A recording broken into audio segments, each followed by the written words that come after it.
Здравствуйте, друзья! Сегодня 4-я неделя Великого Поста.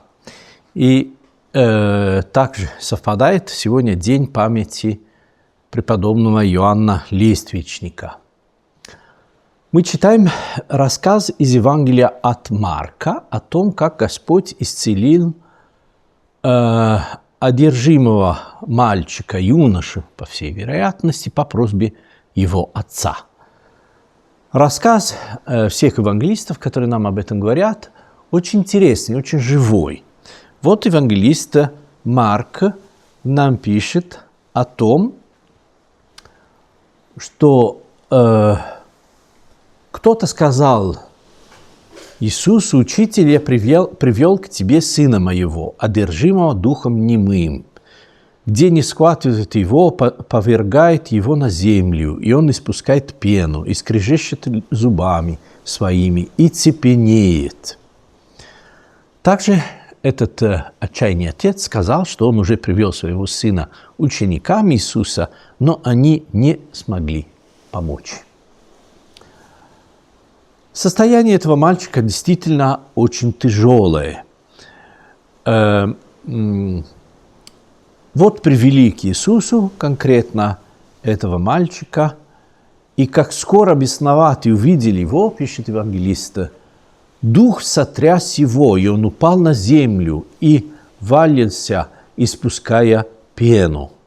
И спросил Иисус отца его: как давно это сделалось с ним? Отец отвечает: с детства. И многократно дух бросал его и в огонь, и в воду, чтобы погубить его. Но если что можешь, сжалься над нами и помоги нам. Вот это выражение отчаянного отца: если что можешь, сжалься над нами, помоги нам. А Иисус ему отвечает так. Говорит: если сколько-нибудь можешь веровать, все возможно верующему.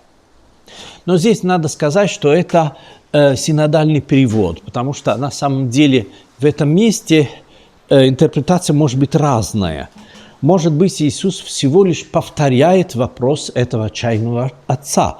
То есть тот спросил: если что можешь, а Иисус ему как говорит: почему ты говоришь, если что можешь?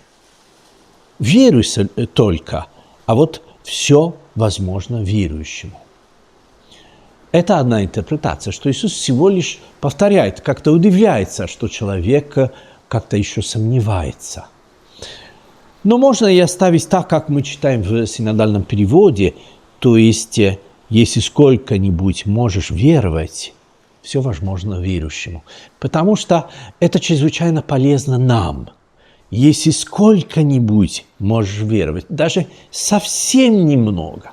И действительно, этот отчаянный отец после этого говорит: верую, Господи, помоги моему неверию. То есть он хочет доверяться, он пытается изо всех сил. И как часто бывает и в нашей жизни, что мы хотим доверяться Господу, но это оказывается не так просто.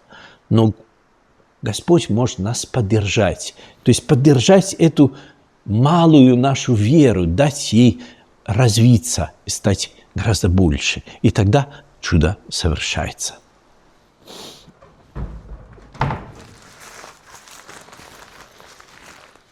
Я вот уже позавтракал, но дело в том, что я живу здесь не один. На улице есть кошка, которая ждет чего-нибудь, и надо о ней тоже подумать и позаботиться о ней. Тем более, что погода, в общем-то, такая не совсем приятная. Здесь очень-очень сильный ветер, и поэтому кошке будет трудно охотиться в такой погоде. Вот почему, собственно, я решил ей немножко помочь.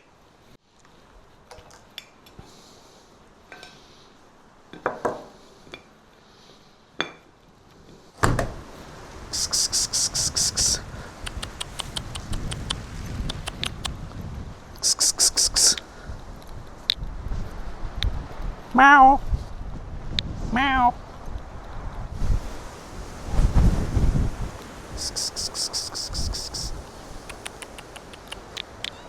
Мяу. Давай.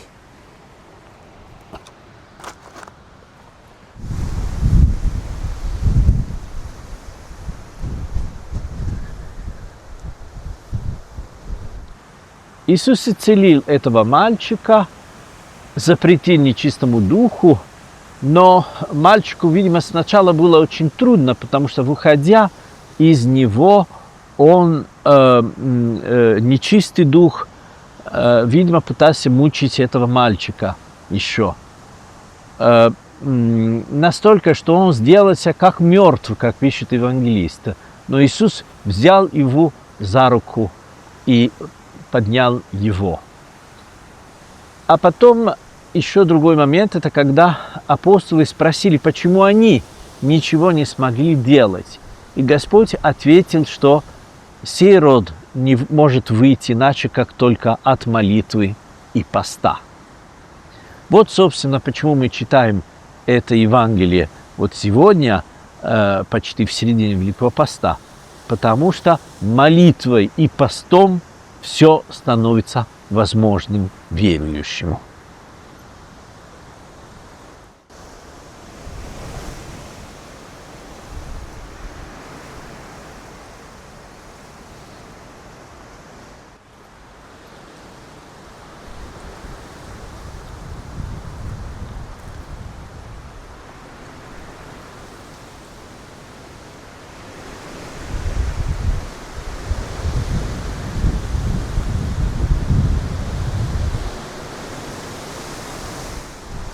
Но сегодня, как я уже говорил, еще праздник Иоанна Лествичника.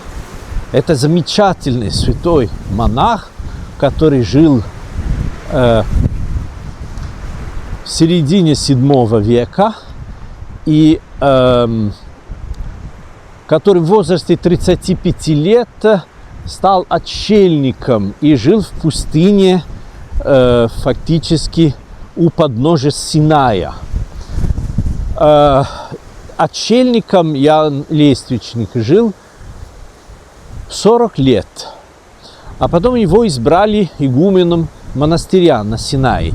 Он согласился, и последние годы его жизни, когда ему было уже за 75, он написал замечательную книгу, которая называется «Лествица добродетелей». То есть он объясняет, какие нужны добродетели для стяжания духовной жизни и как можно приобрести эти добродетели.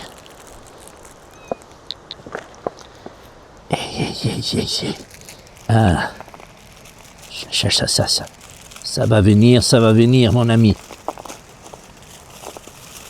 Attends.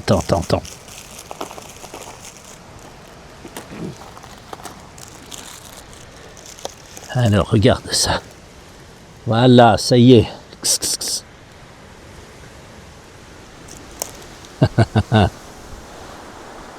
И что такое эта лестница добродетелей? Как подниматься? Каждая вот ступенька в духовной жизни, за каждой ступенькой идет следующая. И вот как подниматься. Вот сегодня видите, какой ветер, очень сильный. Вот духовной жизни и Великий пост – это как день, когда вот такой сильный ветер. Надо научиться идти напротив ветра, плыть напротив течения. Это и есть духовная жизнь. И несмотря ни на что, не надо забывать о том, кто рядом с нами, заботиться о тех, кто рядом с нами, даже когда нам самим трудно. Потому что это и есть смысл духовной жизни. Всего доброго, дорогие друзья, с праздником!